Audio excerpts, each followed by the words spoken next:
What's the most fucked up thing you've overheard when someone on the other line forgets to hang up? Oh shit, this is a good one. That happened about 2 weeks ago. I was conferenced in with 2 of my salespeople, both mid-20s, really good at their job, one boy one girl. I hired them separately, straight out of college, within a month of each other. So they got to be pals pretty quickly. I use a Bluetooth headset during conference calls, and I was hanging out at the whiteboard screwing around. The whiteboard is across the room from the phone's base unit. I cannot hang up the phone from the headset. We concluded whatever was on the agenda, and I said okay great, see you next week, because they were both at their respective homes, getting ready to hit the road on some sales meetings. I was still drawing circles or something on the whiteboard, expecting them to hang up, or whatever. What followed was lol worthy, to say the least. They thought I'd hung up. Salesperson 1, so are you ready? Salesperson 2, yeah, all set. Salesperson 1, great. Want to come over for a BJ? Salesperson 2, sure. I'll be over in 20, maybe a quickie, 2. Salesperson 1, maybe a quickie or 2. Carpool to the airport tomorrow? Salesperson 2, cool. Gas prices are killer. Me, does this mean I can stop booking 2 rooms for you on these trips? Salesperson 1, shit. Click in unison with salesperson 2, OF. Click. They're both unattached, so it wasn't really any super scandal, but I texted them on their personal mobile phones and gave them the following message: none of that stuff on company assets from now on. Your excellent work since I hired you has made me deaf today. I will still be booking 2 non-adjoining rooms in the futru. Let's make sure we don't have to address this in a professional capacity. Respond only with okay, and we'll put a heavy lid on the top. I used to work for Papa Loc, car/house/whatever mobile unlock. I was one of the dispatchers for the nationwide region. I was pulling calls from Las Vegas once on a overpass shift when a customer called in saying he locked himself in the trunk of his car at an airport. Trying not to laugh, I explained possible ways for himself to escape. After about 15 minutes, he still needed assistance. So, I sent an emergency order to get this guy out. I thought this was all a joke, but after I told him we were on the way, I guess he just dropped the phone without hanging up. I heard him singing I Believe I Can Fly to himself for about 3 minutes, then starts to recite a TV sitcom complete with the laugh tracks. I hung up, and about 20 minutes later I get a call from the locksmith telling me that there actually was a guy stuck in the trunk. He goes on further to tell me that he didn't even own the car. We were playing disc golf, and we're talking about this douchey guy who always throws a fit every time he plays poker or disc golf with us.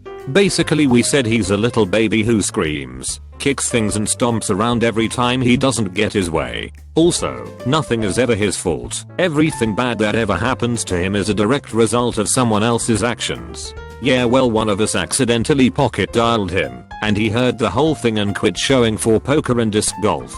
Everything went better than expected. The guy who was supposed to be showing me how to take over a large part of his job after an internal promotion missed the hook and proceeded to tell someone how he was basically setting me up to fail and look like a total idiot. That he couldn't stand me because I always acted like I knew everything, not hard when I needed to correct a ton of his errors to make things work, and it was his purpose in life to ensure that I lost my job as soon as all of this blew up. He'd just sit back and laugh as I headed for the gutter. I demanded full written instructions of every procedure and refused to communicate outside of email. As time went on and he failed to deliver and the handoff went longer than planned, I explained to my manager what was going on. There apparently were some adjustments made to his attitude along with suggestions of what would happen if he didn't succeed in the handoff. So I didn't actually overhear something, but I was overheard by my mom. I was a freshman in high school when cell phones were just starting to become available at the consumer level. Because I worked as an actor and needed to be available all the time, I had one of the early ones that was about the size of a brick, weighed about 5 pounds, and had an antenna that was about a foot long. Believe it or not, it was actually pretty cool at the time. So one day, I went down to this playground a few blocks from my house, where I'd spent a lot of time as a kid, to play basketball. I was a pretty lousy b-ball player, but this was during the Showtime Lackers era, and pretty much every kid in Los Angeles imagined himself as Carrie Moore Magic. I was a Rambus kid, because he was nerdy and wore glasses, so I had my Rambus jersey on. I was playing 3-on-3 with some friends when these two guys showed up in Sixers jerseys, and out of nowhere, they started talking all kinds of shit to us. I was 15, and my mouth was bigger than my brain, so I said to one of them, "Hey, why don't you go back to Philly and suck Dr. J's dick some more?" My friends laughed, and while the guy looked at me like he couldn't believe what I'd just said, my giant cell phone rang. I was feeling like hot shit, so I picked it up and answered it. It was my mom, and it's never cool when your mom calls you, even if it's on a cell phone and you're 15. I turned around to do that thing you do when you talk all quiet to your parents, so you have plausible deniability with your friends when you hang up, and one of these Philly goons comes up behind me and punches me in the side of the face. The phone flies out of my hand and lands on the ground next to us. I spun around to face him. The guy came at me again, and because I was scared more than anything else, I just started swinging. Somehow, I caught him in the jaw, he went down, and I kicked him in the stomach a couple of times, because that's what I'd seen guys do on TV. He got up, and the two of them started yelling at us about how they were going to beat the shit out of us. We were dead, yada yada yada. And then my mom comes screaming into the parking lot in her car. It turns out that the phone hadn't hung up, and my mom heard the whole thing. She came running over to us, did that mom thing where she screeches at the two guys, calling them troublemakers and things like that, and literally wouldn't stop until they left the park. I was mortified because it was one little fight and I had actually won the goddamn thing. But I guess my mom got scared, because before I could say a thing to her, she said, right in front of my friends, "You're moving with your auntie and uncle in Bel Air." On the way back to the car, I tried to tell her that she had the wrong will, but you know, parents just don't understand. I used to work for a company that sold equipment to major retailers, and one of our biggest accounts was Target. The owner had been pulling all kinds of tricks to pad the pricing on things, and for a while it worked, but after about a year our internal contact at Target got switched to a woman who liked to question all of our invoices, and it drove the owner insane because A, he thought he was incredibly clever, and B, he thought women had no place in corporate positions of power. One day he was on a conference call with our new Target contact and she called bullshit on everything he was trying to sell her. She had a laundry list of sources showing that he was overcharging and told him to basically fix it or get dropped as a supplier. He was so pissed off after the call that he slammed the phone down and didn't hang up all the way. He then spent 30 minutes ranting about how she was such a bitch, cunt, etc, and how women had no place telling him how to run his business. The entire office could hear him throwing a massive fit. Our Target contact listened to the entire thing and then called back into the company switchboard to get the owner back on the phone. He composed himself as best as possible before answering and was then told that she heard everything he said and that effective immediately all of our contracts were cancelled and we were going to be blacklisted from Target and all Target related companies. That lost revenue basically cost him the business over the course of the next year, and nearly everyone I knew quit on him and walked out. Sorry this is so long. I think I might still be bitter. I was fighting a court battle for custody of my nephew because my sister, who was in jail, begged me to keep him away from his abusive, crack-dealing father. I was on the phone with my nephew's paternal grandmother. She had recently taken him for a visit out of state and brought him back a week late, so I was insisting that we arrange the next visit in writing. She thought she hung up on me, but she didn't. The first couple of times she screamed, "That fucking bitch." I tried to yell that I could still hear her. Then she started saying the most heinous things about my family and me. She said she was going to kick my ass. She said that I was a drug addict, even though I haven't touched a drug in 20 years and never had a problem. She said that she was supporting me financially, even though I never had a dime of help from her. She said that my dad was molesting my nephew, which was really the worst accusation of all. She said that my nephew called her and begged her to come get him, even though he was 2 1/2 and couldn't work a phone, and I always had to make him say hi to her when she called. I ended up writing her an email, telling her everything I heard. I told her that all communications with her would be in writing from there on out, and we would subsequently just stick with the court-ordered visitation. I always wondered why, when my nephew returned from a visit, he would tell me things like, "Don't hurt me auntie," and he would tell people that I spanked him, which never happened. He would say other disturbing things as well. That day I had my answer. TL, Dr. Nephew's grandmother lies and makes accusations about my family and me during a custody battle. Not really what you asked.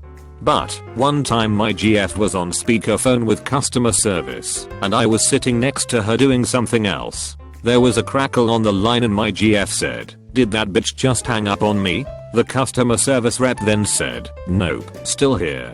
I laughed so hard that I pissed a little, just a couple drops, nothing serious.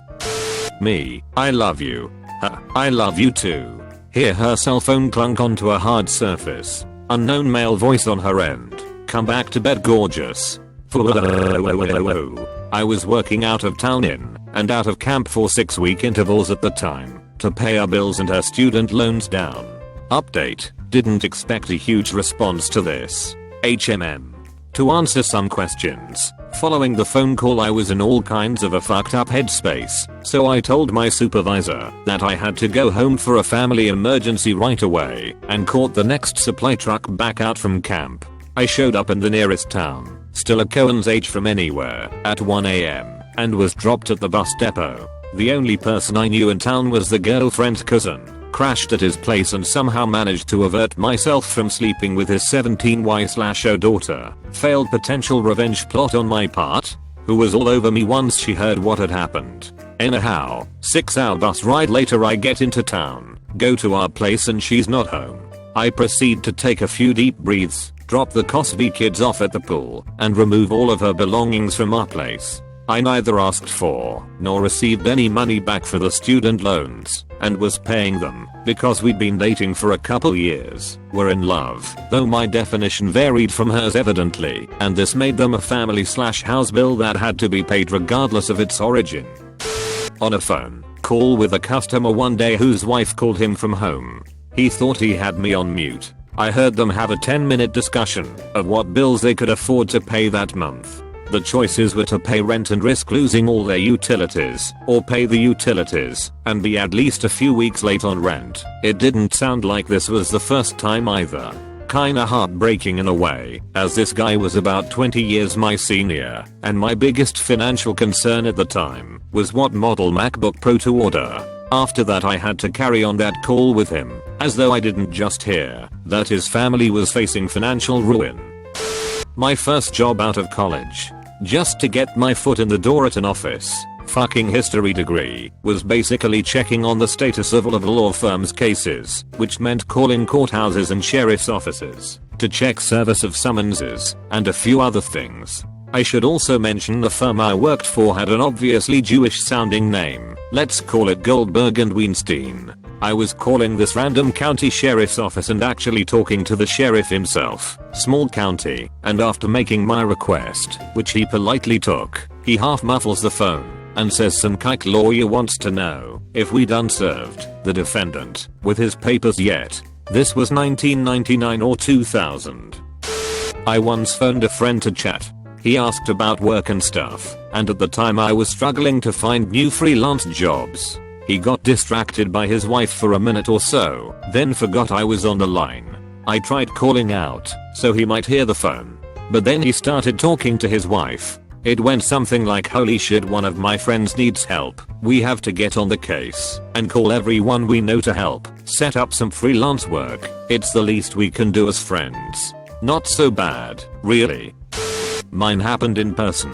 I was at work and there was an overweight girl who had the hots for me. Well, one day she was hiding and had put a coworker up to asking me what I thought of her. I said, "She's not my size, if you get my drift." She fled the scene crying. I felt pretty bad, but sometimes the truth hurts. I called my mother to tell her the good news that my longtime GF and I were getting married. She sounded stunned. When the conversation ended, she didn't hang up the phone properly. I listened for at least 10 minutes to her scream and cry to my sister about how I was ruining my life. I was throwing everything away on single mother etc. Good times. I work at a call center taking calls for PBS. I had a customer call in and place an order for some videos. Nothing out of the ordinary. After the call was done I said my closing thank you for supporting PBS. Have a good day. I then hear a noise, like he tried to hang up the phone, or a click on the phone. He then says Reggie, do you like hairy asses? I love hairy asses. I had no idea what to say. I just hung up the call. I was talking to my best friend's boyfriend on Sparkslive because we had yet to meet and we were trying to get to know each other but live on separate continents. I said I would leave him alone so that we could both continue playing whatever video game we were each playing without distraction, and he said, okay. It was nice chatting with you. He thinks I've left the party / taken off my headset / whatever, and he says to his friends, who are sitting next to him, oh my god. That was my best friend's best friend, me. She just randomly invited me into a party chat. She is so fucking awkward. To be fair, I'm extremely awkward, but that only made me feel more awkward. Great one. I worked as a call center rep for Cox Communications, cable company. I have a very nice phone voice and get compliments all the time. It's a pretty sexy voice actually. I was speaking with a younger gentleman, helping him with his bill or cable or something, and he was quite flirty. We ended the call and he thought he hung up, but alas he did not. I overheard him saying to his friend, wow, that chick sounded super hot. And then his friend pipes up in the background and stated, nah bro, she's probably fat as hell. Most fat chicks have great phone voices. Ha. I'm not fat, BTW.